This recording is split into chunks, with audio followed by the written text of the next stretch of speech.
Alors, nous sommes live. We are live. Alors, bonjour tout le monde et bienvenue à cette réunion du comité de la résidence Prescott-Russell, mercredi 29 septembre 2021 à 10h30. Alors, pour les fins du quorum, je vais en appeler les membres. Alors, M. Lafleur, si vous pouvez signaler votre présence. Présent. M. Sarrazin. Présent. Et M. Leroux? Présent. Alors, merci beaucoup. Nous sommes à l'étape 2, la mission, vision et valeur. Est-ce que vous allez faire juste une brève lecture, M. Gorman?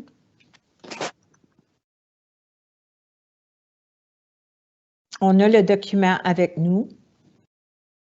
On ne vous entend pas. Oui, je l'ai juste ici, moi aussi. On a le document avec nous, alors je ne sais pas si vous sentez la nécessité de faire toute la lecture.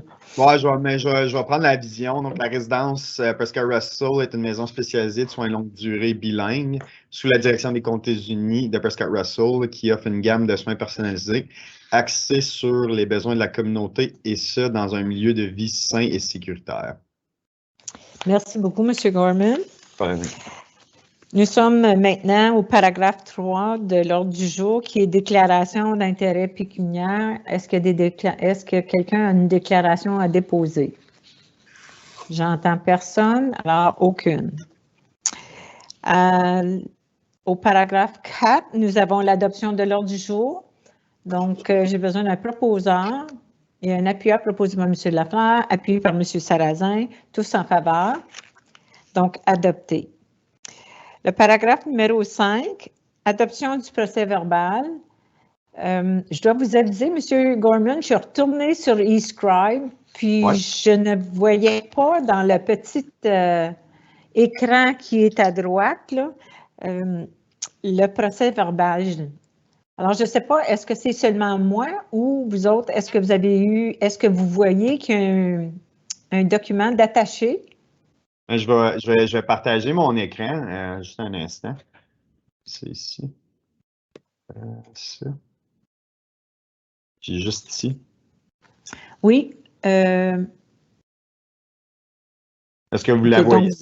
Est-ce que vous voyez mon écran? Oui. Oui, on le voit. Je vois votre écran et je vois très bien l'ordre du jour. C'est juste que lorsque j'allais sur eScribe, j'avais pas la petite trombone pour me dire d'être capable de l'ouvrir. Je l'ai mis en lien. C'était un peu de ma faute. Moi, c'était la première fois que je montais là, le eScribe. Comme j'ai mentionné, Mme Nealon n'est pas là. Puis c'est moi qui ai tout monté. Donc, j'ai dû me tromper. Puis j'ai mis là, le tout sous. C'est un lien et non une petite trombone. Je pense que c'est ça le petit changement qui a été fait. Mais okay. je vous partage là en ce moment là.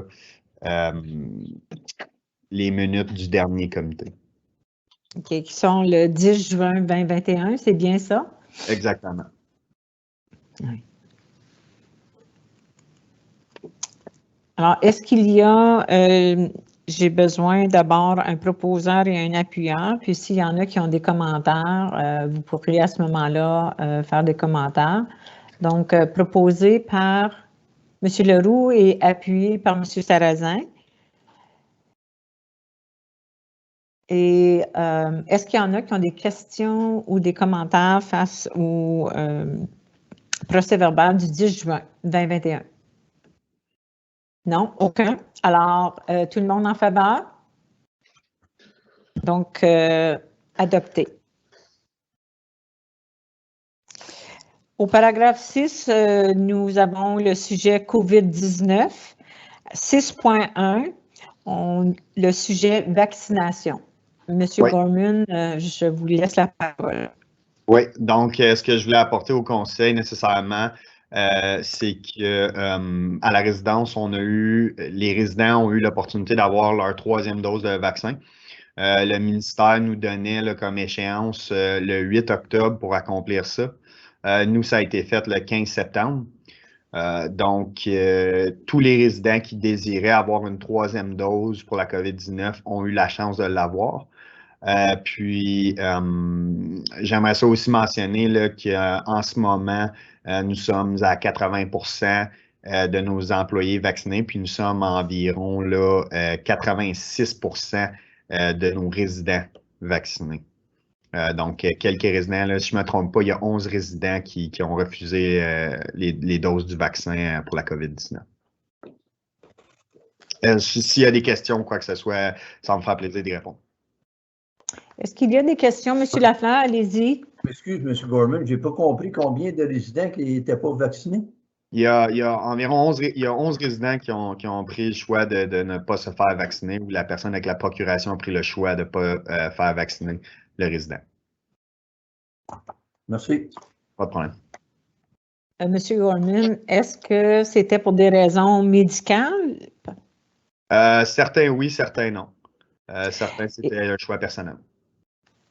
Est-ce que vous êtes dans l'obligation de mettre ces gens-là comme de les isoler ou qu'est-ce qui arrive à ce moment-là?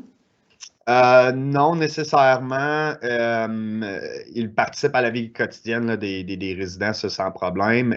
Nous, on utilise encore le principe de cohorte. Donc, les activités sont faites avec les résidents du même étage. Les salles à dîner aussi sont faites que si on a une éclosion ou quoi que ce soit, seulement l'étage qui est touché sera mis en isolation. Pour les admissions, il y a un certain changement. La personne qui n'est pas vaccinée ou qui n'est pas pleinement vacciné doit être isolé 14 jours dans la résidence. Mais pour le reste, non, c'est très similaire. Puis le ministère n'a jamais fait de différenciation entre un résident vacciné et un résident non vacciné. Est-ce que c'est les non-vaccinés, est-ce qu'ils doivent porter le masque? Donc, tous les résidents sont encouragés à leur limite là, de porter le masque. Certains ne le tolèrent pas, certains le tolèrent.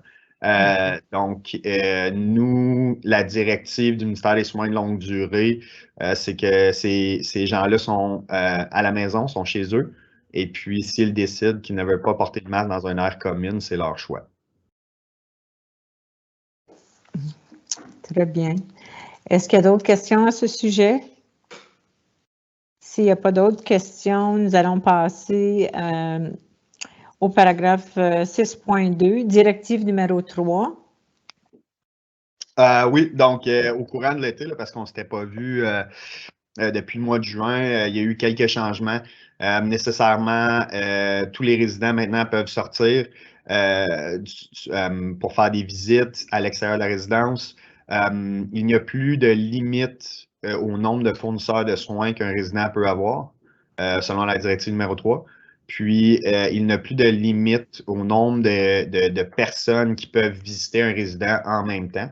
Bien évidemment, nous, à la résidence, on a une limite de capacité pour les salles.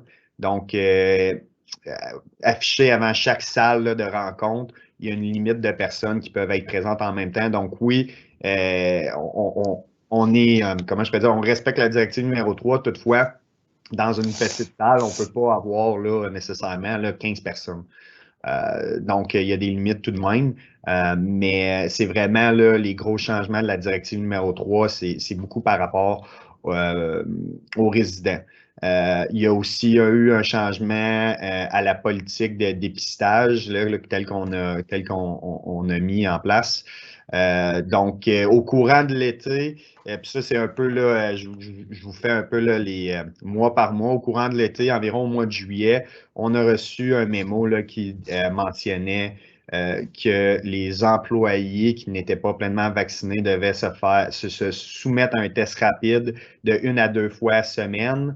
Et puis, ceci a changé là, tout récemment. Le 13 septembre exactement, en ce moment, tous les employés qui ne sont pas pleinement vaccinés doivent se soumettre à un test de dépistage rapide avant chaque quart de travail qu'ils vont effectuer. Donc, ça, c'est les petits changements qu'il y a eu à la directive numéro 3. Mais en ce moment, ce que vous voyez de la directive numéro 3, c'est ce qui est appliqué en ce moment même. C'est les changements qui sont en ce moment même. Je voulais juste vous faire là, un petit schéma du développement là, de la directive numéro 3 au courant de l'été parce qu'il y a eu des changements quand on ne s'est pas vu. Très bien. Est-ce que vous avez des questions pour M. Gorman à ce sujet? M. Gorman, dans votre cas, le test rapide, ça consiste à quoi? C'est un test antigène rapide, donc la personne, l'employé doit passer on va appeler ça un Q-tip dans les 2 narines, puis nécessairement mettre ça dans une fiole. Après ça, c'est mis sur une petite tablette, déposer quelques gouttes, puis là, en l'espace de 10 à 15 minutes, on est capable de voir si la personne est positive ou négative. De là, Merci. si la personne est positive, elle doit passer un test PCR pour confirmer le tout. Merci beaucoup pour cette information. Monsieur Leroux? Juste une question. Ça prend à peu près 15 minutes. Oui. C'est-tu fait durant les heures de travail ou avant leur shift? Non, les responsabilités, les employés ont la responsabilité, puis ça a été mentionné dans la note qu'on a envoyée, de se présenter 15 minutes ou même à 20 minutes avant leur quart de travail parce que un retard ne serait pas justifié par justement la prise de ce test rapide-là. Puis nous, c'est bien important que le test rapide soit fait avant leur quart de travail, donc avant que la personne se rende sur leur étage respectif. Parfait, merci. Merci beaucoup, M. Gorman, pour ces explications. Donc, nous passons à 6.3, qui est le taux d'admission. Oui. Comme j'avais mentionné là, au mois de juin, on a eu des nouvelles là, selon le taux d'admission de combien de pourcentage que nous devions atteindre.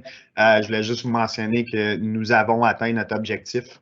Donc, en ce moment, là, nous sommes environ à 132 résidents en date d'aujourd'hui. Évidemment, malheureusement, là, il y a eu des décès, donc on a dû faire plus d'admissions.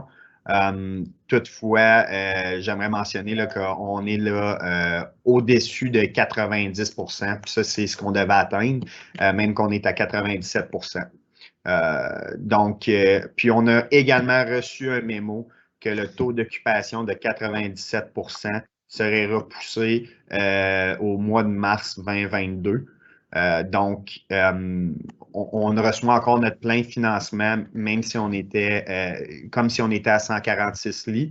Ce qui est important aussi de mentionner là, pour ça, c'est que, désolé, les lits de libre à des fins d'isolation ne sont pas comptés dans le taux d'occupation.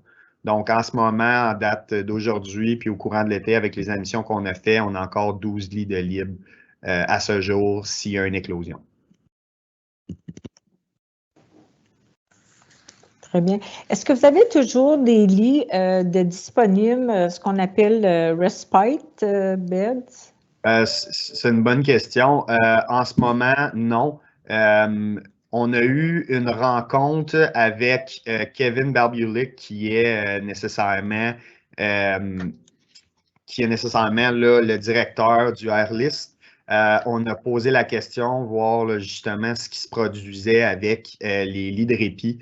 Parce que nous, en ce moment, nos lits de répit, techniquement, ce sont des lits de soins de longue durée. Donc, ce ne sont pas des lits de répit en ce moment. Habituellement, on reçoit un mémo à ce temps-ci de l'année pour mentionner combien de lits de répit nous voulons avoir. On n'a pas encore reçu ce mémo-là, puis Kevin nous a mentionné que lui non plus n'avait pas encore eu de nouvelles. En ce moment, là, les lits de répit ne sont, comment je pourrais dire, ne sont plus là, effectifs dans les maisons de soins de longue durée à cause du risque là, qu'on peut encourir là, d'avoir une transmission du virus, surtout avec des gens qui changent souvent là, de lit. Mais on a fait la demande parce que nous, c'est quelque chose qui est important pour nous, mais il n'y a pas encore de nouvelles à ce sujet. Merci beaucoup. Je pense que c'est une information qui devrait aussi aider notre population. Monsieur Lafleur? Madame la Présidente, entre comité, M. Gorman, est-ce que vous êtes capable de nous dire combien de résidents actuels sont de Prescott et Russell? Oui, ben, dans la résidence, en ce moment, je l'ai là un peu plus bas. Mais je crois là, que c'est environ, là, je vais aller voir hein, exactement. Autre, c'est ça ici. Je pense que si on descend, il y a le. À page 80. Parfait. Donc, autre, on est à 10,4 de À notre combien? à 10,4 de nos résidents qui viennent d'ailleurs, autres que Prescott Russell. Donc, si on met ça là, sur 132, on est à environ à 12-13 résidents qui viennent d'ailleurs, qui sont à la résidence en ce moment, autres que Prescott Russell. Merci. Pas de problème. Merci beaucoup. Alors, s'il n'y a pas de questions, nous allons poursuivre au paragraphe. Oui, excusez-moi, est-ce qu'il y a... Allez-y, M. Leroux.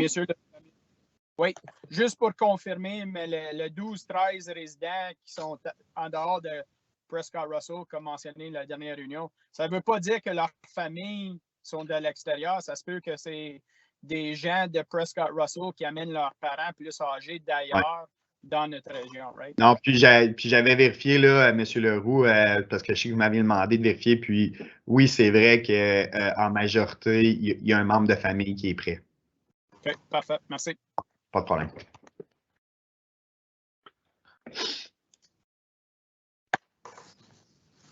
Alors, nous allons passer au paragraphe 7, sécurité et amélioration de la qualité. Donc, 7.1, ce sont les rapports trimestriels sur la sécurité des résidents en date des mois. Donc, on va pouvoir les souligner lorsqu'on verra chacun des rapports. 7.1.1, les indicateurs admission et départ. Oui. Comme j'ai mentionné, là, je pense qu'on peut voir qu'il y a une progression là, au niveau des mois. Si on continue à descendre là, au niveau des mois pour ce qui est du nombre de résidents qu'on a qui sont présents à la résidence. Donc, on voit qu'on a fait plusieurs admissions. Les employés ont travaillé extrêmement fort pour justement admettre puis aider nécessairement aussi la communauté puis l'hôpital général d'Hawkesbury pour admettre le plus rapidement de gens possible, puisqu'on a déterminé avec le bureau de santé qu'on avait seulement besoin de 12 lits libres. Donc, on faisait là, à coût d'environ 3 admissions par semaine, ce qui est énorme pour nous. J'ai pas nécessairement rien d'autre à dire à propos de ces tableaux-là. Je pense que ça parle d'eux-mêmes. Puis comme qu'on peut voir là, nécessairement, là, on est dans le 90% du taux d'occupation, mais ça, c'est sur 146 résidents en date là, du mois d'août. Donc, on est, comme j'ai dit, là, sur 134 résidents, comme on est supposé d'avoir, on est à 97% du taux d'occupation. Est-ce que vous avez des questions pour M. Gorman?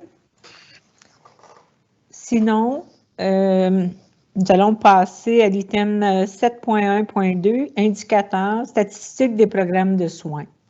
Oui. J'ai changé un peu la formule. Là. J'ai pensé mettre là, nécessairement tous les mois. Mais moi, on se concentre là, les mois qu'on n'avait pas fait ensemble au mois de juin, là, donc le mois de mai, juin, juillet et août. Un fait intéressant, il y a un nouveau médecin qui s'est joint à nous, Dr. Anthony McDonald, qui travaille aussi au Family Center de Plantagenet. Donc, ça, c'est super pour nous. Surtout là, en considération que Dr. Maxwell, de ce qu'on a discuté ensemble, là, essaie de se trouver comme un remplaçant pour les années futures en tant que directeur médical. Donc, on a 2 candidats, qui est Dr. McDonald et Dr. Lalonde, que les 2 ont pris leur cours pour être directeur médical. Donc, ça, c'est des bonnes nouvelles. Pour le prochain comité, je sais que ça avait été apprécié par les membres. Dr. Maxwell fera un rapport de fin d'année pour le dernier comité au mois de novembre. Pour ce qui est des chiffres, j'ai pas nécessairement rien à souligner. Si vous avez des questions, ça va me faire plaisir d'y répondre. Donc, je suis en attente de vos questions. Est-ce que quelqu'un a des questions? Je voulais juste vous souligner, M. Gorman, pour le mois de juin, juillet et août, pour les erreurs de médicaments, je vois qu'il n'y a rien de noté. C'est-tu parce que les statistiques ne sont pas rentrées? Non, non, c'est que je suis vraiment désolé. Je vais l'ajouter, là. Je vais le faire parvenir au groupe, puis on va pouvoir le mettre sur les minutes sur le site Internet. OK. C'est mon erreur. OK, ça vient.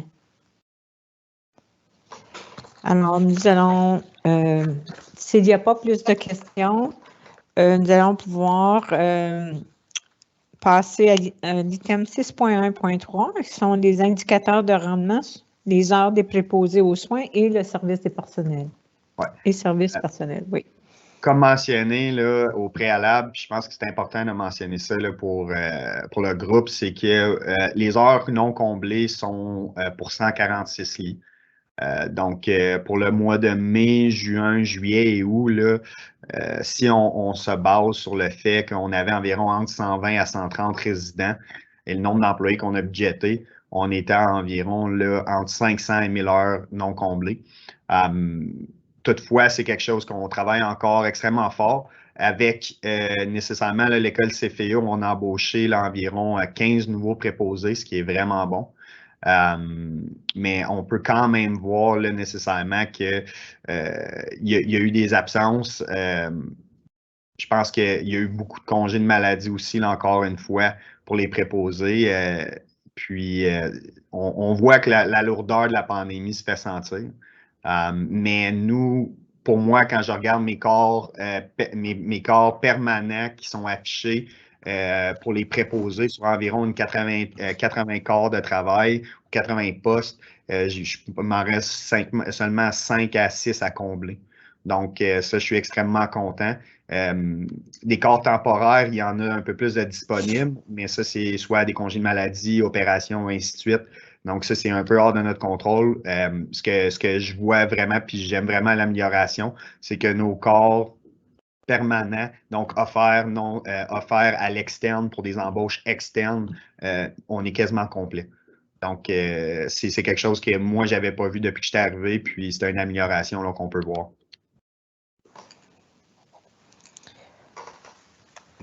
Tant mieux si vous avez de l'amélioration et aussi le soutien nécessaire. S'il n'y a pas de questions, nous allons procéder à l'item 7.2 qui est compte rendu des comités. Alors, il y a plusieurs comités. Donc, 7.2.1, c'est le comité de l'amélioration de la qualité. Oui. Moi, je n'ai pas nécessairement rien à mentionner de spécifique. Si vous avez des questions pour tous les comités, ça me fait plaisir d'y répondre. Je pense que c'est juste important d'être transparent puis de montrer à la communauté là, et puis aux maires de pouvoir consulter les minutes de nos comités qu'on fait à l'interne pour voir ce que l'on discute. Donc, si vous avez des questions, ça va me faire plaisir d'y répondre, mais c'est vraiment là à des fins de transparence que je mets les minutes là, du comité pour le public. Est-ce que vous avez des questions? J'avais juste une question, M. Gorman, à la première page du rapport. Quand on parle du Case Mix Index, ouais. Il y a eu une perte d'argent. Peut-être juste nous l'expliquer. Oui, donc c'est le CMI. En gros, le CMI est basé sur l'année au préalable. Donc, à chaque période de 3 mois, on a un employé qui évalue la lourdeur des cas à la résidence. La lourdeur des cas affecte le CMI. Donc, nous, nécessairement, cette année, il y a eu de l'année passée, il y a eu une augmentation de la lourdeur des cas.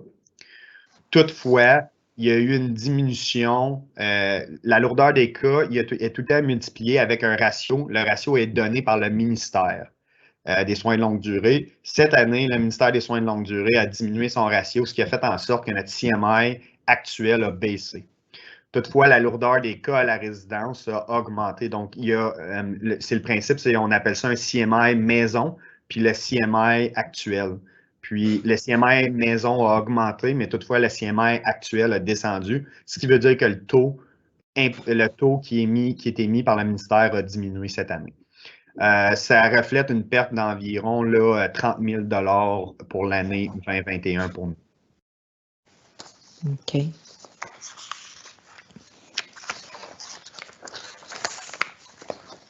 Est-ce qu'il y a d'autres questions sur ce rapport? S'il n'y a pas d'autres questions, nous allons... Pardon, est-ce qu'il y a quelqu'un qui... Non? Alors, ça va. Nous allons continuer. Donc, 7.2.2, qui est le comité mixte de santé et sécurité. Ben, comme j'ai mentionné, là, pour tous les comités, si vous avez des questions, ça me fera plaisir d'y répondre. Comme j'ai dit, c'était à des fins de transparence.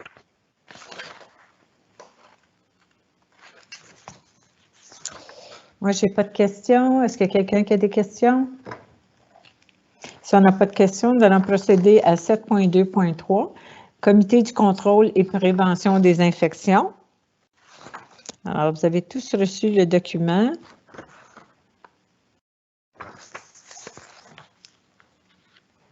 Je ne vois aucune main levée, donc pas de questions. Nous allons procéder au 7.2.4, qui est le comité des plaies et soins de la peau.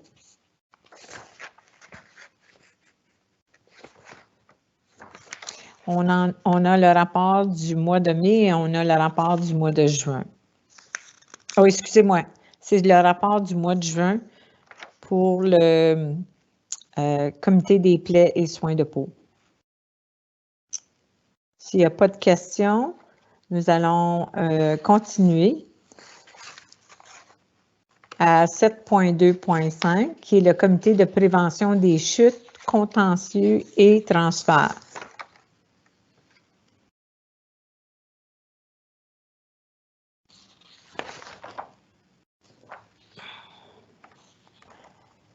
Je vois qu'il n'y a pas personne qui a des questions.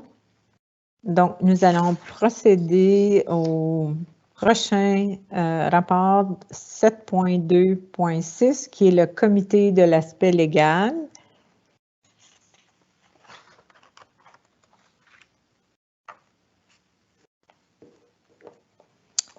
Ce qui termine les rapports, les comptes rendus des comités. Donc, j'imagine que vous voulez que nous les recevions. Alors, j'ai besoin d'un proposeur et un appuyeur, proposé par M. Sarrazin, appuyé par M. Lafleur. Tous en faveur de recevoir tous les comptes rendus des comités 7.2. Donc, tous en faveur. M. Leroux, je ne vois pas votre photo, je ne vous vois pas en... Je vois seulement votre photo. Oui, alors vous êtes en... C'est correct. Je l'ai juste sur le Bluetooth. OK, donc vous êtes en faveur de l'adoption de tous les comptes rendus des comités?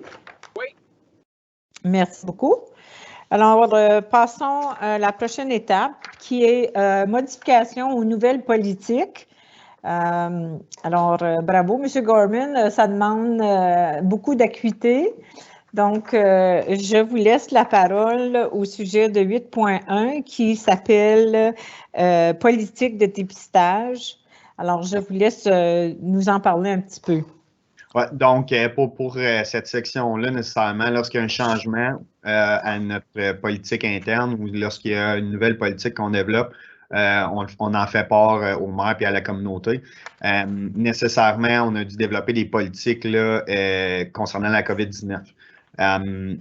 Le gros changement, là, comme je l'ai mentionné pour la politique là, au point 8.1, c'est nécessairement l'obligation pour les employés et ainsi que les fournisseurs de soins et les sous-contractants de la résidence qui ne sont pas pleinement vaccinés doivent absolument passer un test rapide avant d'entrer dans la résidence.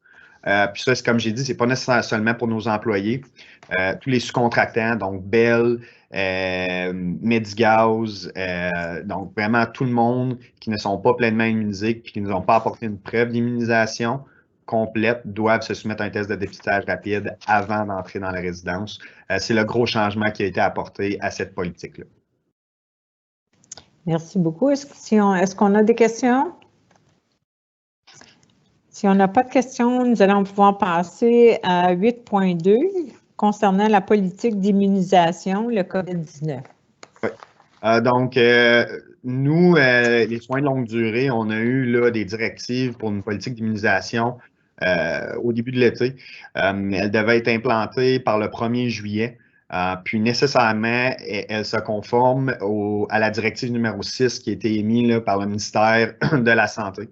Donc, les employés, nous devons là, nécessairement avoir des preuves d'immunisation complète de tous les employés qui acceptent de se faire vacciner. Pour les employés qui ne peuvent pas se faire vacciner pour des raisons médicales, doivent nous apporter un billet du médecin avec une date d'échéance. Puis doit la renouveler selon la date d'échéance si la condition médicale change ou si elle ne change pas. Puis la personne qui refuse le vaccin doit se soumettre à à un cours informatif. Puis pour justement avoir pour prendre une décision éclairée sur la prise du vaccin. Nous aussi, on a mis là, la porte à la main dans le sens où est-ce que notre directeur médical, Dr. Maxwell, s'est rendu disponible pour tous les employés, puis a rencontré plusieurs employés qui avaient des questions au sujet du vaccin. Puis ça, c'était là, même lorsqu'on était là, dans la vaccination, là, dans les premières et les deuxièmes doses, pour encourager les employés à nécessairement faire une décision éclairée. Puis par la suite, ils ont dû cet été, les employés qui avaient toujours refusé se soumettre là, à ce cours-là, puis prendre connaissance des différents documents. Donc, on s'est tout simplement là, suivi la directive du ministère des Soins de longue durée qui, eux, ont engendré nécessairement cette directive numéro 6-là, qui a été appliquée tout récemment par tous les autres corps de santé, là, donc paramédics, hôpital, etc. Mais nous, ça avait été émis là, au mois de juin en 2021. Très bien. Est-ce qu'on a des questions pour M. Gorman à ce sujet? M. Lafleur, est-ce que vous aviez une question? Non? Ça va? Non. Alors, nous pouvons passer à l'item 8.3, qui est la politique de visite en temps de pandémie. Oui, comme mentionné, là, la directive numéro 3, les visites ont changé dans le sens où est-ce que il y a plus de limites de fournisseurs de soins, il n'y a plus de limites de visiteurs généraux qui peuvent rentrer puis peuvent venir visiter un résident en même temps. Puis la politique reflète ces changements-là. Okay. Très bien. Des questions pour M. Gorman? Sinon, nous allons passer au paragraphe 8.4, qui est la politique de gestion des horaires et remplacement. Oui. Ça faisait tout simplement, je trouvais que ça faisait longtemps qu'on ne l'avait pas révisé. On a apporté quelques changements, quelques spécifications concernant là, le corps de nuit qui manquait un peu de spécifications, je trouvais. Donc, c'est simplement là, pour vous montrer là, la politique puis qu'on a fait un changement. Même chose pour le point 8.4 pour la gestion des horaires. Donc, je trouvais que ça faisait juste un bout qu'on n'avait pas travaillé là-dessus. Puis, c'est quelque chose qui est quand même très important pour nous, très important pour offrir des soins aux résidents. Donc, c'est une politique qu'on a retravaillé un peu et qui a apporté des spécifications. Des questions?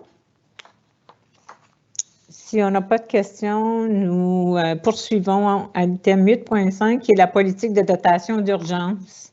Oui, même chose encore une fois. Je pense que c'est de juste vérifier qu'on est à jour dans nos politiques concernant aussi la quatrième vague qui pourrait s'en venir. Donc, je trouvais que c'était important pour nous de retravailler cette politique de dotation d'urgence-là, puis de la revoir avec mes collègues de travail, puis de la revoir avec l'administration. Merci beaucoup. Si on n'a pas de questions, est-ce que vous voulez que nous adoptions tous les changements qui ont été faits aux politiques? On peut le faire tous en même temps? Oui. Alors, j'ai besoin d'un proposeur, M. Leroux et M. Sarrazin pour appuyer. Alors, pour appuyer l'adoption des modifications ou nouvelles politiques telles que prescrits au paragraphe 8.1, .2, .3, .4, .5 de l'ordre du jour. Tous en faveur? Merci beaucoup. Donc, adopté. Paragraphe 9, incident critique rapporté au MSSLD. Alors, M. Gorman, je vous laisse nous parler de 9.1, chute causant blessure pour le mois de juin. Oui. Donc, nécessairement, là, il y a un incident critique au sein de la résidence. S'il y a une chute qui cause un changement significatif à la santé de la personne, s'il y a une altercation là, entre deux résidents, s'il y a de l'abus ou s'il y a quoi que ce soit qui est considéré comme un incident critique, on doit immédiatement le mentionner au ministère. Donc, il y a eu 2 incidents critiques, là, un au mois de juin, un au mois de juillet. Nécessairement, je peux pas aller de façon spécifique avec des noms et ainsi de suite pour des raisons de confidentialité. Toutefois, encore une fois, en étant transparent, nous mentionnons qu'on a fait 2 rapports, un pour le mois de juin, puis un pour le mois de juillet. Si vous avez des questions, ça va me faire plaisir d'y répondre. Est-ce qu'on a des questions pour M. Gorman? Sinon, nous allons passer à 9.2, qui sont les altercations entre résidents pour le mois de juillet. Oui, donc encore une fois, un incident critique, un type d'incident critique, c'est une altercation entre 2 résidents. Donc, on n'a pas eu le choix de faire un rapport par rapport à ça, puis de faire un suivi, puis de régler le problème. C'est un peu le processus qu'on doit faire lorsqu'il y a un rapport. On doit émettre un rapport. On doit nécessairement là, faire un suivi avec ce rapport, donc déterminer, faire une investigation, poser des questions aux employés, poser des questions aux résidents, aux membres de la famille, puis arriver avec un dénouement, puis le donner sous forme d'explication au ministère des Soins de longue durée. Donc, c'est ce qu'on a fait. Très bien. Si on n'a pas de questions, nous allons poursuivre. Donc, l'item 10 pour correspondance, nous n'en avons pas. Le paragraphe 11, autre sujet. Donc, à 11.1, je vais vous laisser à 11.1 et 11.2. Évidemment, on parle de l'endroit d'origine des résidents, Oui. en plus de la liste d'attente. Donc, je vais vous laisser la parole, M. Gorman. Ouais, donc, la liste d'attente puis la résidence actuelle, c'est extrêmement similaire. C'est pratiquement, en fait, c'est vraiment le miroir là, de la résidence actuelle, la liste d'attente. Donc, comme vous pouvez voir, là, il y a quelques personnes qui ne viennent pas des Comtés unis. Toutefois, M. Leroux m'avait demandé de faire un suivi par rapport à justement déterminer si la raison pourquoi que la personne avait changé. La raison pourquoi que la personne était à la résidence Prescott Russell, puis majoritairement, c'est souvent relié au fait qu'il y a un membre de famille qui est prêt et qui est capable de s'occuper et de venir visiter le résident. Donc, c'est le dénouement qu'il y a eu, puis c'est l'information que j'ai été chercher. Très bien. Avez-vous des questions pour M. Gorman? J'en ai. M. Lafleur, allez-y. Oui, Madame la Présidente. M. Gorman, je vois votre graphique. Là. On regarde Casselman, je vois qu'il n'y a aucun résident de la municipalité de Casselman se trouve à être à votre résidence ou dans notre résidence de Prescott Russell. En effet, il n'y a pas de résident qui provient de Casselman. Est-ce que la raison, c'est parce que il y a le centre Roger Seguin qui est quand même plus près de Casselman, qui est une maison non-for-profit? C'est peut-être le raisonnement en arrière de ça. Encore une fois, nous, on n'a pas de pouvoir sur la liste d'attente de 1, puis de 2, les résidents souvent, puis récemment, avec ce qui s'est produit, ont été à leur premier choix. Je ne sais pas si vous vous souvenez, là, au mois d'avril, les hôpitaux étaient priorisés, puis si leur premier choix n'était pas respecté, ils allaient à leur 2e ou 3e choix, mais dès qu'il y avait une place à leur premier choix, ils étaient transférés. Donc, parce qu'on peut voir nécessairement qu'il y a Hawkesbury, la Nation, Hawkesbury-Est, les cantons de Champlain qui sont un peu plus desservis par la résidence que les gens de Casselman puis Clarence-Rockland, ça oui, on peut le voir. Mais non, en ce moment, il n'y a pas personne qui vient de la cité de Casselman. Aucun problème, merci. Question, Madame la Présidente? Oui, certainement, M. Leroux, allez-y. Merci. Monsieur Gorman, je suis certain que vous avez des contacts dans les autres résidences. Ça serait-il possible de les contacter, voir si on pourrait avoir des chiffres semblables de leur côté? Oui. Alors, si on regardait avec les autres résidences dans Prescott-Russell, peut-être ça nous donnerait une meilleure image pour toutes les comtés-unis au complet. Oui, je peux vérifier ça. Donc, pas nécessairement des résidences de façon spécifique, mais bien de voir là, un peu partout ce qui se passe. Oui, juste pour avoir une idée. Merci. OK, pas de problème. Je vais faire le suivi au prochain comité. OK.